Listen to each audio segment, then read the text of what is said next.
саламатсызбы Сүйүнбек Сапарбекович, бизге убактыңызды бөлүп маектешүүгө келип бергениңиз үчүн сизге ыраазычылык билдиребиз. Сүйүнбек мырза, жакында эле сизден Нарк Куржун деген 3 томдон турган китебиңиз жарык көрдү. Оболу ушул китептер жөнүндө сөз кылсак, себеби кыргыздын наркы, салт санаасы жөнүндө кеңири токтолуп турсуз, ошол аргументтүү тарыхый инсандардын образы менен чагылдырыпсыз. Ушунун негизги максатына токтоло кетсеңиз.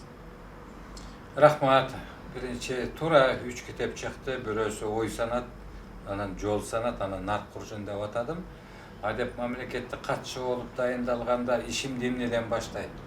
Акыркы 30 жылдагы бошчулдукту толтуруунун, жаштарыбыз, элибиз өз салттарына кантип болуш керек, өздүгүн, улуттугун, өзгөчөлүгүн, түпөктүү, өзөктүү эл экенибизди кантип акыркы өзгөчө 93 жылдан берки төрөлгөн балдар бүгүн 30 жашка чыкты. Мына ошо балдардын ой санаасына кыргыз эли кандай болгон, кандай баалуулуктар менен бул социалисттик революция болгонго чейин 1917 жылга чейин кандай баалуулуктар бириктирип келген. Буга мындай мыйзамдык бөгөттөр менен бул маселени тыюу аябай оор болуп калды. Ошон үчүн кандай нерсени биз каршы кое алабыз деп ушундай ойлор мени кыйнады да. А дегенде өзүмдүн ишимдин башында китепте жазылгандай ой санат дегендей урунду бериди, баш аягы жок, кээде бир ортосу аягы башына чыгып калган бир статьяларым чыкты, ойлорум чыкты. Анан ошол эле учурда бизде эми мамлекеттик катчы болду деп мыкты инсандардын, кыргыз элинин күчтүү тарыхка, өмүрү улабышка айланган инсандардын мааракелери өтүп, мен ошол жерлерде сүйлөй баштадым дагы. Анан ошол инсандар тууралуу айткан сөздөрүмдү ой санат кылып ошол жерге бирден экиден сөз жаза баштадым. Ушундай болсо кантет? Салтыбызды көтөрө баштасак кантет?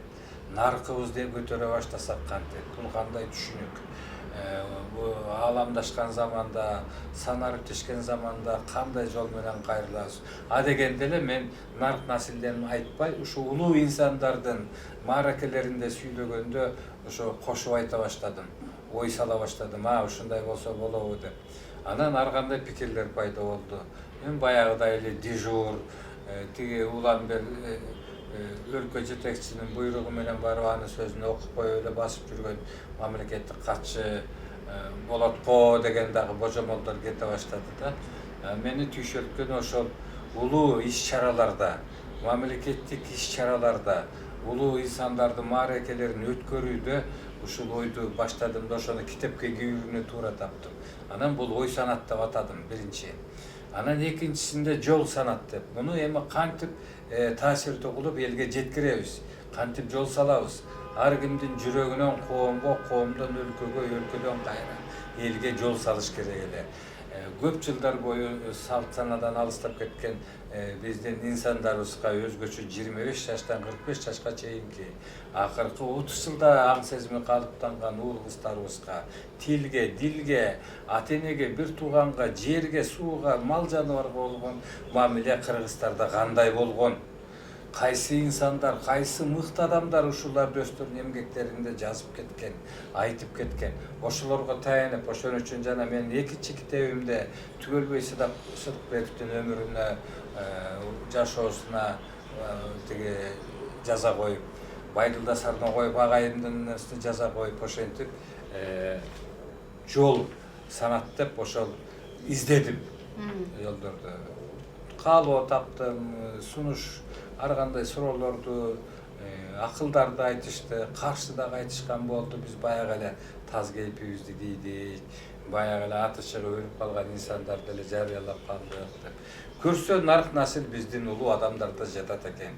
Көп сөздүн ичинен бир экөөсүн таап чыгып, элге жеткирсе экен деп, анан Нарк Куржунга айлана баштады. Биринчиден биздин наркыбызда бул жомоктойгудай, окуядагыдай, тамсилдегидей көрүнүшү мүмкүн. Мен мисалы үчүн ошо Нарк Куржунду баштаганда элге сиңимдүү жугумду кылып, эми бир китепти бир абзацка батыргым деген ой бар. Бирок ошого аракет кылдым да гана Наркуржун эл ичине эмне үчүн кеңири тарады. Ошол эле улуу инсандардын айтып койгон сөздөрү, таасирдүүлүгү эл арасында калып, бирок көпчүлүккө жеткен эмес. Анан ошону маласын терип, аласын түздөп дегендей, күчтөп, көркөмдөп, өзөгүн түзгөн сөздүн алды астын кошуп, анан элге Наркуржун кылып анан айта баштады. Бул Кыргыздагы кыргыз жоокерчилик заманында, Каганат доорунда, байыркы тарых доорунда, анан кийинчерээк эле Совет бийлигинин башында өткөн ар кандай окуялар, ошондогу күчтүү инсандардын өмүрүндө, жашоосунда, эмгектеринде улам мисал болуп калчу сөздөрдү баян кылып, айтып, анан элге жеткире баштадым. Мисалы, мен мынтип баштайм да.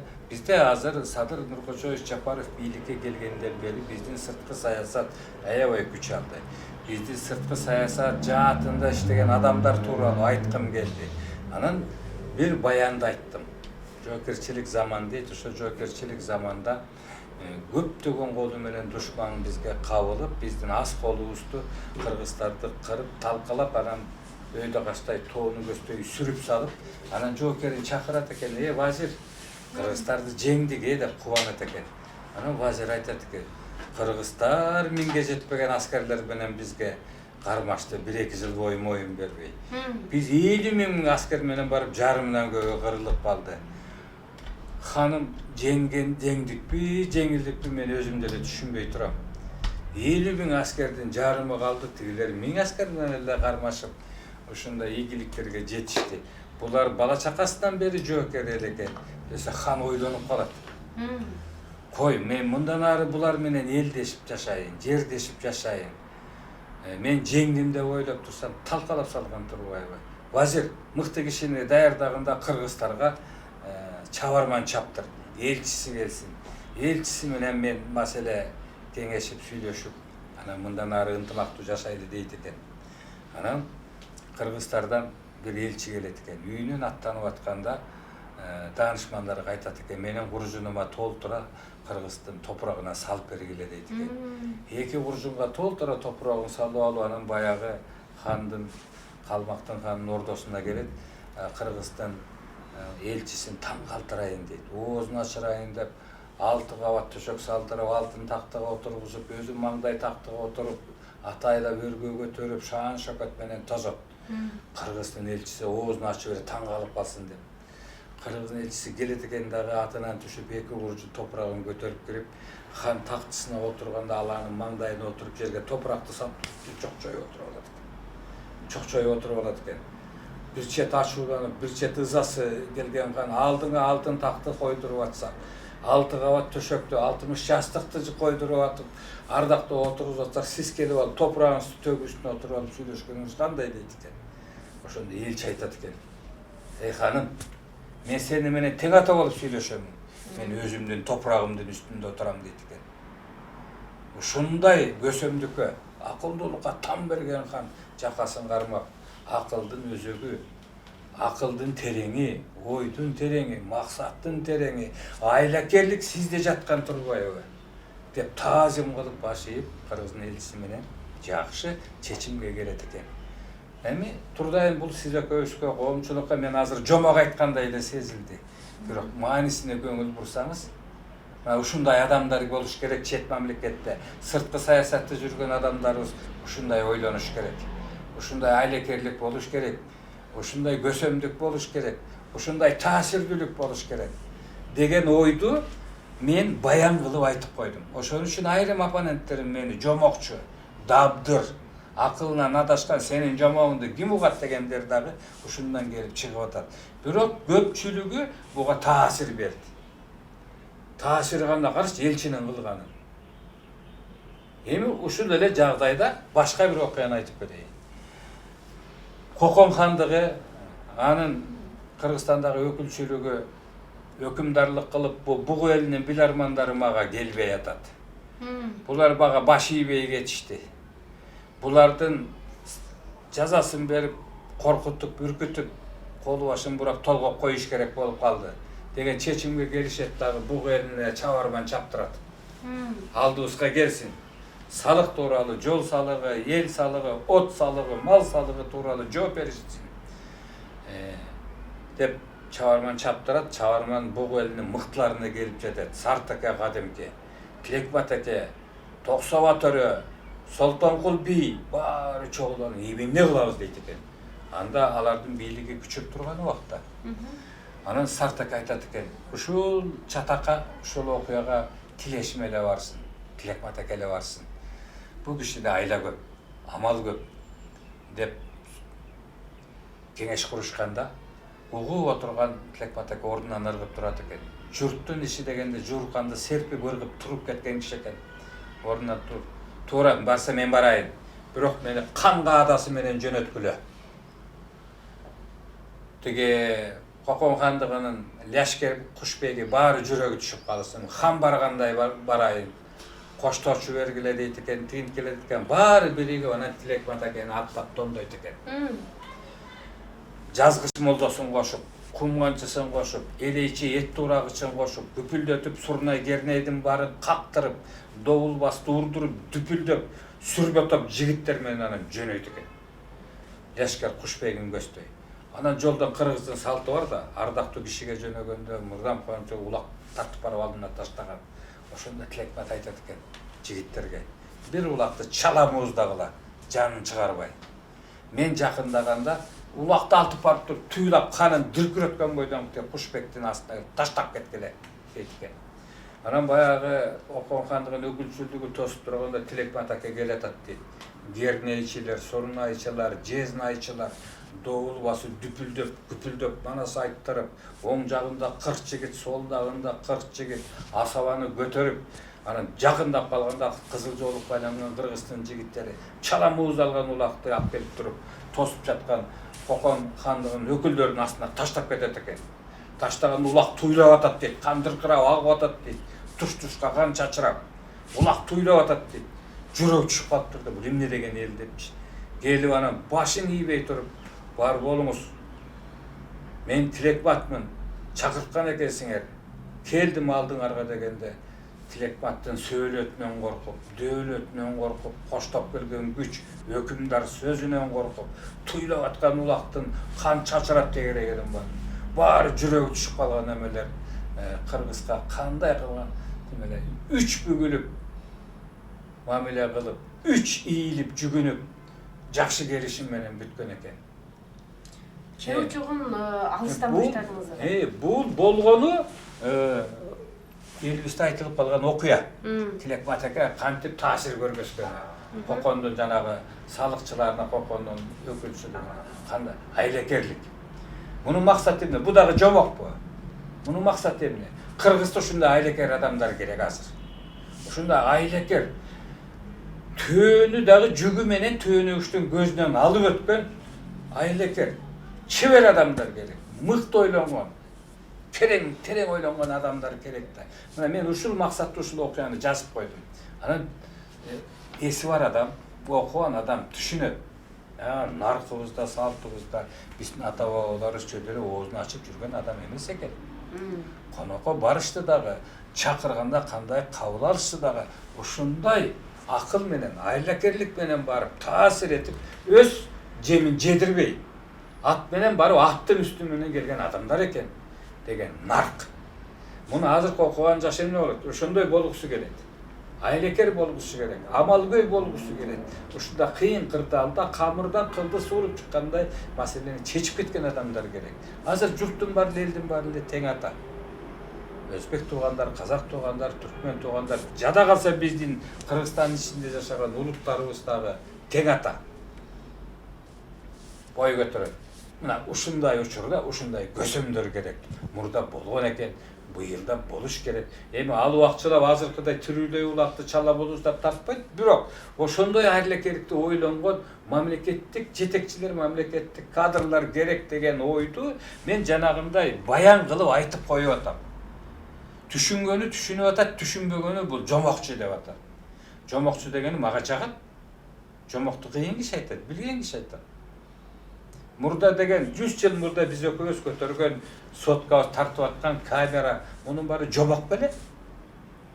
30-40 жыл murda ele, 50 жыл, 100 жыл murda ele kişini uşintip tartat eken, bunun sözün kişiге жаят eken, alıstan turup bilim-biri görüp süйлөшөт eken degen söz özü jobok bele. Jobok emes bele Turday. Jobok bolsa da koyçu jobogunu kantip tege alaydagı kişi Karkaradagı kişi menen bilim-biri görüp süйлөшөt dege. Bul jobok bolsa da bunun bar işke aşpady ba. Dünya yüzü jobok menen çoğayatdı. Dünyada en көп basılıp çıkan adabiyat bul jomok da. Hans Christian Andersen'in jomogu. 1,5 milyar egzemplar menen basılıp çıkan. Kırgız el jomoktары. Büt dünya yüzünün özlerinin jomoktары var. Jomoktorдун негизинде жол ачылат, жол башталат. Bilim, ilim kengeyip, dünya taanım özgörüp, anan jomoktogу bolbogon okuyany bol turganга adamcaşı hareket kılıp jaşayt eken. Ana meni jomokçu degenlerge tereң razımın. Значит, demek men oşol oylordu aytıp, şunday aytsam jomokçu anan Kırgız mamleketinin mamgatçısı şunday bayanlar menen eldi kaya kalp baratdı. Bирок siz köz көрүп atabız, oşol Narkurjunga köp işenip, bala çakabız şunday bolsa eken dep, şunday amız göl, ayla kör, tapkış bolsa eken dep, ideologiyanın har bir narkında oşonu gelip kirpişten koyup aytıp kele jatam. Siz ошол кээ учугун алыстан баштадыңыз, сөзүңүздүн төркүнү бул чындык. Мен сизге дагы бир суроо менен кайрылгым келип турат. Ошол илгерки ата бабалардын салты менен бүгүнкү биздин доордун коомдогу салттын айырмасыны же болбосо салыштырууга болобу? Bunu menin oyumça Мисалы ошол эле империялар, мисалы Осман империясы, Рим империясы жок болуп кетти. Ал эми кыргыз калкы ошол кылымдардан бери төгүлбөй, чайпалбай, өзүнүн мамлекеттүүлүгүн сактап келе жаткандыгынын ысыры эмнеде деп ойлойсуз? Мына касиет ушунда жатпайбы? Манастын касиети, нарктын касиети там ушунда жатпайбы? Мына кыргыз эл кандай эл деп көп жолугучуларымда суроо берип калат да. Анан кыргыз атка минген, көчмөн болгон, кээ бир жерде калмактары менен сайышкан, анан ушинтип келип эл болуп калдык. Кытайлар менен, казак тияктар менен чогуу жашаган элбиз деп айтып койсок, мени ким угат? Сизди ким угат? Мен ушундай суроого мындай деп жооп берем да. Бул кыргыз эли айрым жерлерде, кыргыз эли бул жаркатча маңдайы алыстан көрүнгөн, маанайы майрам болуп төгүлгөн, керек болсо комузга кошуп бычакты бийлеткен, кол келип алган камчыны дагы сүйлөткөн, боз үйгө кирип келинге шылтап керегеге кеп таштаган, уулга шылтап уукка сөз баштаган, түндүктөрү бийик, түшкөнлөрү ыйык, көч үстүндө төрөлүп, ат үстүндө жүргөн, жанын оозуна тиштеп, кемпирлери дагы душман келсе, алабаканды көтөрүп тап берген, аркасына бычак сайса алдынан кучак жайып көптөгөн журтту айкөлдүгү менен сиңирип алган, башка улуттун салтын өнүктүрүп өзүнүн салттарын айланткан, анан кылымдар бою ушу салтты сактап келген ушундай эл экенбиз деп айтам. Мага суроо берип калса, кыргыз эли кандай десе, дагы бир жолугушууда дагы башкасын айтам. Өжөр эл экенбиз. Аскозо көк буста кырылып өлүп атсак, бала бакыраларын тирүүлөй жылкынын ичин жарып, ичагардын алып, балдарын ичине кийирип, тирүү сактап калып, өстөрү тоң өлүп калат экен. Анан аскар муста калган балдар анан сойлоп чыгып, чаккан бойдон күн жылы жактап алып уруттулаткан ушундай көкжал тапкыч эл экен деп дагы бир жерде айтып коюшум мүмкүн. Бүгүн дагы бир башкасын дагы сизге айтып салышым мүмкүн. Кандай эл десе, түгөнгүз денч, биз ушундай элбиз деп. Эми сурооңузга айтайын. Мына Кыргызда Манас Кыргыздын өзөгү болгон. Манастын жанында болгон киши жок. Манасчылар айтып атпайбы? Барып келген киши жок. Бары менен иши жок. Жанында болгон киши жок. Жалганы менен иши жок. Жалпы журттун көнүчүн күпүлдөтүп айтабыз деп. Көрүп келген киши жок. Көбөйткөн менен иши жок. Көбүрүп туруп айтабыз, көпчүлүктүн көнүчүн дейт. Манасчылар адегенде эле элге эскертип атат. Байыркынын жомогун баштабасак болобу депчи. Адегенде эле элге эскертип атат. Ошо жанында болгон киши жок, жалганы менен иши жок. Жалпы журттун көнүчүн жабыртып туруп айтабыз деп атат. Эми мунун кызык жери, Манас эпосунда, Манас бул кыргыз мамлекетинин өзөгү болуп, Başka tuğanlar, Türk tuğanlar bizde bu Kırgızların manasты Kur'an'da jаттаған ele eкен деп таң қалышат. Айыр қалпақ туғандарыбыз а дегенде эле манастан баштайт деп айтышат. Себеп дегенде манас бул кыргыз баатыр болгондур. Ошонун тегерегиндеги ой жортуп азыркы тил менен айтканда идеология, эски тил менен айтканда нарк населе оролгон экен. Манаста мисалы үчүн Семетей Букардан Таласка кайтканда Канекейдин айтып бергени бар. Андан кийин Камбакайга жолугуп Бакай Семетейге айтып берет. Ошол окуяны окусаңыз уктабайсыз турдайым. Манаста салык саясаты болгонун таң калып окуйсуз. Бажы саясаты болгонун таң калып окуйсуз. Экологиялык саясат болгонун таң калып окуйсуз. Жан жаныбарга болгон мамиленин болгонун таң калып окуйсуз. Ички душмандар, мамлекеттик түзүлүш, сот органдары, прокуратура органдары, текшерүү органдарынын бар. Ошол эле учурда Манастын окуясында ошол Камбакай Семетей келгенде айтып берип атат. Жаңгагы түшүп дөң болгон, алмасы түшүп өң болгон, бак тарактар тигилген, ар кандай жүзүм эгилген, басып жүргөн малдык жан суу тегеректе семиргенде. Чөптү дагы жөн максаты жок сындырган эмес. Кыргыздар көчүп конуп кеткен жеринде очоктун да тагы калган эмес. Ушундай сый мамиле болгон Манаста бардыкса жол акысын алдыңбы, жолдон чыгып кеткенде от акысын алдыңбы деп атат. Заплатил, таможня, пошлинаны алдыңбы деп атат. Ар тараптан келген көп, биздин жерди аралап басып өткөн кербен көп. Жол акысын алдыңбы, жакшылап жолго салдыңбы, малдары кетти жайылып, от акысын алдыңбы деп, жайлоо үчүн акы алдыңбы? Басып өткөн жол үчүн акы төлөдүбү? Азыркы бүгүнкү тил менен айтканда пошлина, транс эме деген сөз. Баарын ошо Семетейге айтып берип атат. Ошо окуялардын баарын айтып атат. Мунун бар жогун далилдөө эмне кылабыз? Биз кыргыз эли Оозеки, көчмөн, Санжыранын жолу менен жети атады сүрүү менен ушунун баарын айтып келген экенбиз. Эми азыр биздин тарыхчыларыбыздын кээ бирлери айтат да, бул источниктерде жок дейт. Бул чындык тарыхый булактарга таяныш керек дейт. Биз эмне тарыхыбызды эми Римден барып, Кытайдан, Орусиядан барып, биз кыргыз жөнүндө эмне деп жазылып калыптыр деп окуп анан тарыхыбызда жазалыбы.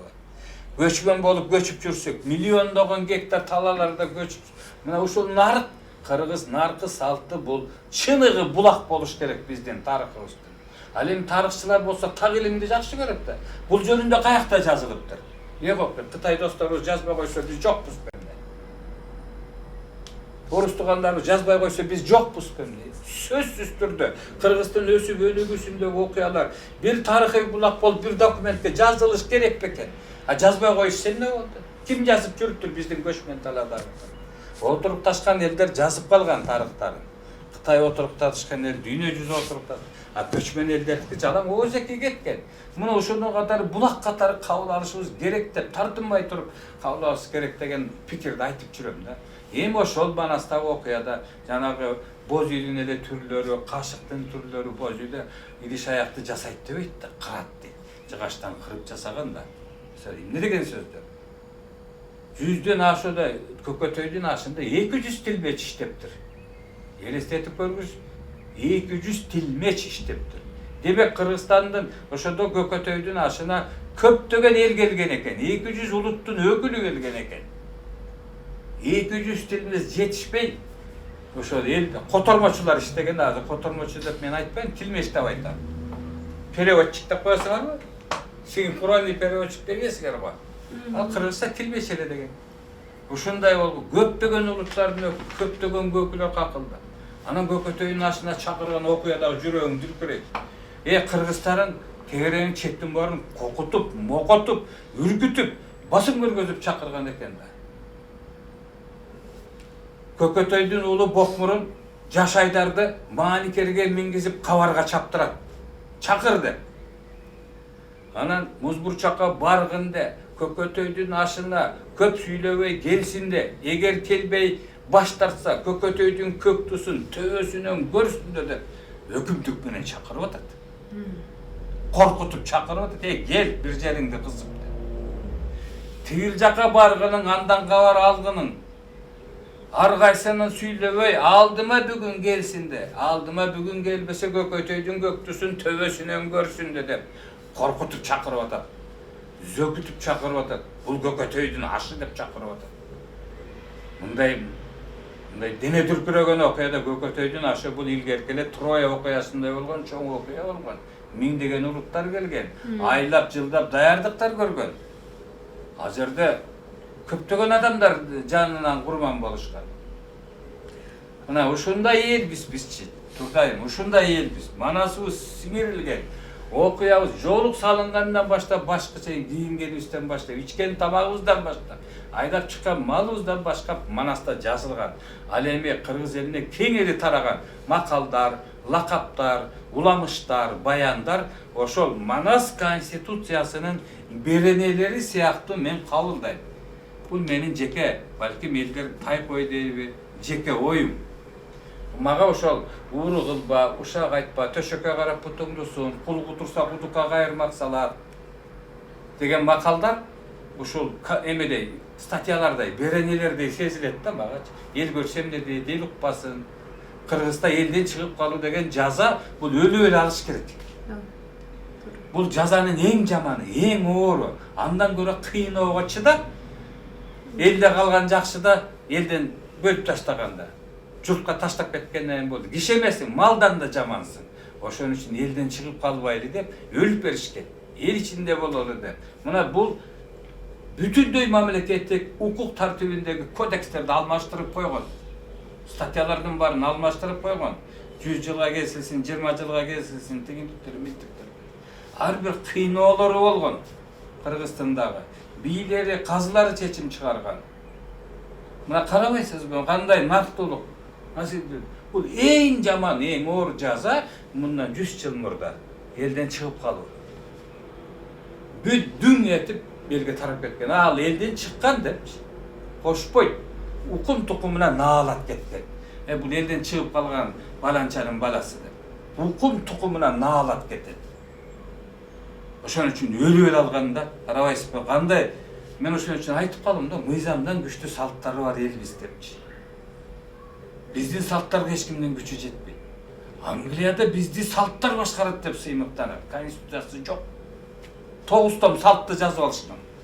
Жазылбаган мыйзамдын күчү жогору бааланып турбайбы кыргыз салтында демек? Салт күчтүү болгондо ой антпе. Ач эшикте атын ал. Атаң ооз тиймейинче тамак ооз тийбе. Улуу кишиге кичүү саламайт. Жөө кишиге аччан киши саламайт. Тоого бараткан кишиге тоодон түшүп келаткан киши саламайт. Жашына карабай. Тоодон аксакал түшүп келатса, ылдый жактан бала баратса, аксакал киши саламайт. Ассаламу алейкум. Арыба балам. Жолуң жакындасын. Үзүрлүү болсун деп. Ва алейк салам ата деп анан бала өйдө карай кеткен. Ошон үчүн Кыргызда тоодон ишин бүтүрүп, ылдый жаккага, эл журтка келаткан киши, ишке бараткан кишиге салам айтып атат. Карабайсызбы эмне дегенин ар? Мен өткөндө бир окуяны айттым. Бул болгон окуя мындан 5-6 жылдан мурда. Нарынга Тыныбек Манастын эстелигин ачканы барып калдык. Мен бармын, Каныбек Иманалиев деген ал убакта депутат эле, министр образования болуп кетти. Ошон эстелигин ачканы баарыбыз чогулдук. Эстелик как тездеме менен оролуп турат. Анан элдин баары шамал башталып кетти. Жан башталып кетти. Анан биз корголоп эстеликтин түбүнө аркабызды салып чогулуп отурдук да. Анан бир байбиче ордунан козголбойт. Анан Каныбек айтты, "Майгакке бар, байбичени жетелеп кел. Суу болуп кетмей болду" дейт. Каныбек чуркап барып көзүн алат, эле сүкөдө эле көзүн алайт. "Не болду?" десем. Бул киши кайнатасы экен. Эстеликтин түбүнө барып отурсам, далымды салып калат экен кайнатама деп жылбай коюптур. Көрсө, Актан Аксакалдын байбичеси экен. Тыныбектин келини. Актан Тыныбек деген бизде чоң. Анын уулу бар, Табылды Актанов деген кыргыз эл артисти жүрбөйбү? Анан ошол Актандын байбичеси экен, кайнатама мен аркамды салып калат экен деп эстеликтин түбүнө отурбай, суу болуп шөмтүрө эстелик ачылганча отурду да. Муну өз көзүбүз менен көрдүк. Эми ошол байбиче 90дон ашып кайтыш болгондо 1-2 ай эле болду. Мага уулу Табылды Актанов филармониядан айтты. Сүйүнбек мырза, Сүйүнбек ушу сен кеп кылып жүргөн менин апам көзүн жумду, акка моюн сунду да. Ал небереси Табылды Актанов. Актан Тыныбеков чоң манасчы болгон, Тыныбек өзү манасчы болгон. Ошо Актандын байбичеси экен да. Мына жашап качып болгондон бери. Эми ошо байбичеге де бирөө окутту беле. Бирөө айтты, буга атасынын каны, энесинин сүтү менен келген касиет, нарк. Далысын салбай, таш болсо дагы кайнатама мен далымды салып калат, мен отурбайм деп, отурбай коюптур жарыктык киши. Мен аны жарыялап салдым. Эми мындай көрүнүш аябай көп да. Агай, сиз жогоруда Манас тууралуу, кыргыздын баалуулуктары тууралуу орошон ойлорду айттыңыз. Жакында эле мисалы сиздер мамлекеттик деңгээлде Манастын айтуу боюнча аймактардын бардыгында кала берсе ошол жаза аткаруу колонияларында дагы Манас айтканы учурлар көп болду. Ушунун элге канчалык бир таасири тийгизди сиздин баамыңызда? Мен оюмда мындай, бул Манас миңдеп, 3000 деп, 5000 деп кыргыз эли чындап эле эч качан Манас айткан эмес. Бирок Манаста уруан чакырган. Манаста уруан чакырган. Азыр миллиондон ашык окуучу 2 мүнөттүк, бул 20-30 сабак экен. 2 мүнөттүк Манас айтканды үйрөнүп алды. Миллиондон ашык окуучу. Биз өлкөнү 2 кыдырдык. Дүйнөнү өлкөнү 2 жолу кыдырдык Кыргызстанда. Анан мунун таасири эмнеде? Манаста уруан чакырып атышпайбы? Ал уруан уюштуруучусу айтат. Жердин ээси ким? Кыргыз, элдин ээси ким? Манас, Айкөл ким? Манасты уруан чакырып атышпайбы? Жада калса больницада жатып алып да уруан чакырып атышпайбы? Манаста уруан чакыруу, бул Манасты 1000 кишилеп, 1 кишилеп айтуу эмес, уруан чакыруу. Ошончо окуучунун кулагына 4 саат, 5 саат кирип калганы бул кандай касиет?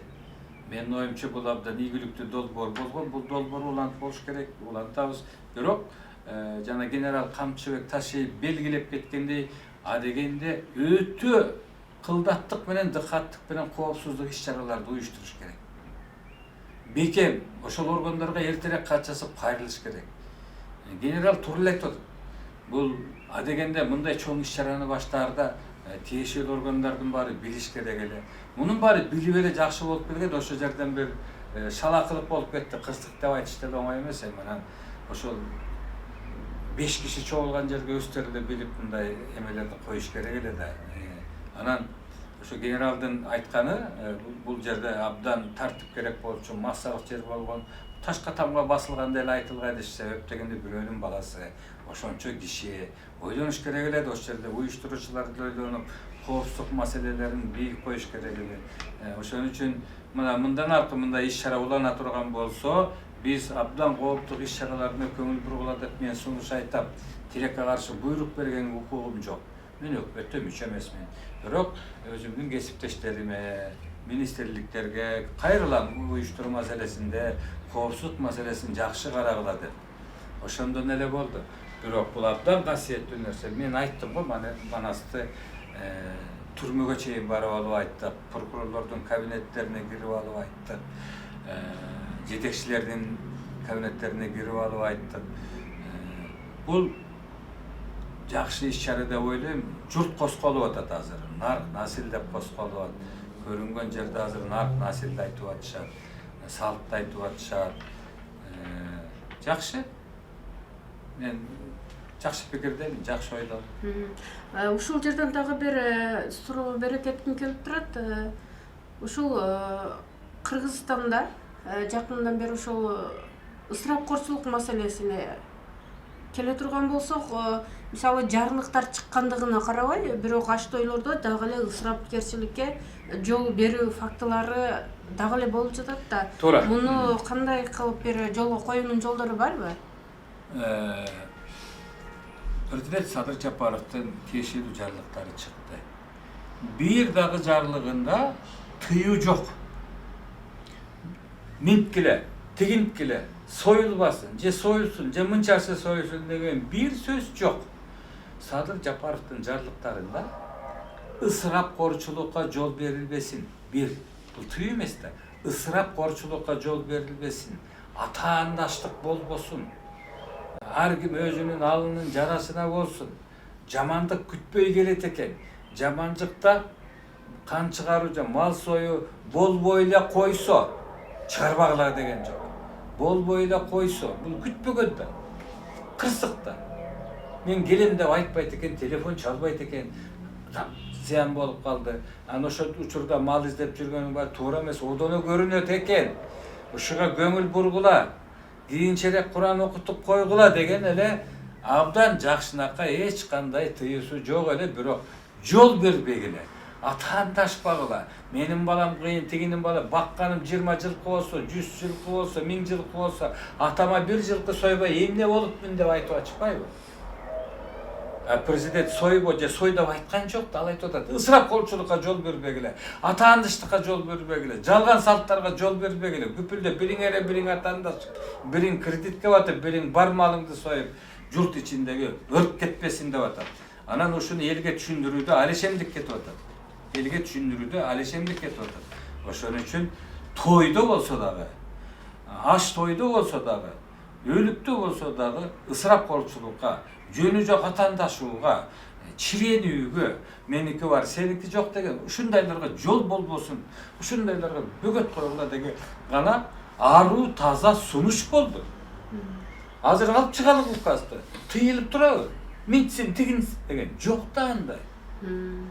Ысырап колчулукка ошон үчүн жергиликтүү бийлик органдарына айтып атабыз. Түшүндүргүлө элге. Бүтпөй келет экен. Кийинчерээк Куран окутуп койсо болот экен. Эми ошо сое турган жылкың болсо, малың болсо, аны пулга айландырып, ошол атаңа барчу жолду жакшынакай кылып салып койсо, же болбосо башка иш-чараларга пайдаланса, же эле уул кезеңи үй алып берсең дегендей эле жакшы тилектер менен кылса деп айтып атышат да. Ошон үчүн ысырап колчулуктун бир эле маселеси ошо сөздүн өзүндө турат. Ысырап колчулукка жол бербегиле деп. Сойбогула, экини соянын бирди сойгону сөз жок.